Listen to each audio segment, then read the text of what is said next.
পড়ে গেল, ভালো লাগে না। বোমা, তুমি এটা কি করছো? তুমি জানো না নিচে পড়ে থাকা জিনিস খেতে নেই? কত ইঁদুর আসলে ঘুরে বেড়ায়। তুমি বরং দোকান থেকে আরেকটা কিনে এনে খাও, আমি এগুলো পরিষ্কার করে দিচ্ছি। যাও, এখানে রাখো, এখানে রাখো। আচ্ছা মা, ঠিক আছে। যাও যাও, তুমি তাহলে দোকান আপনি থেকে পরিষ্কার করে দিন। হ্যাঁ, আমি পরিষ্কার করে দিচ্ছি, যাও।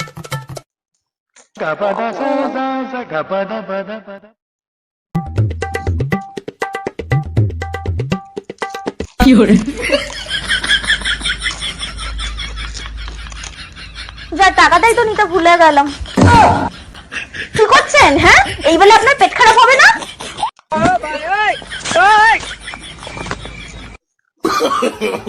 No, no, no, no.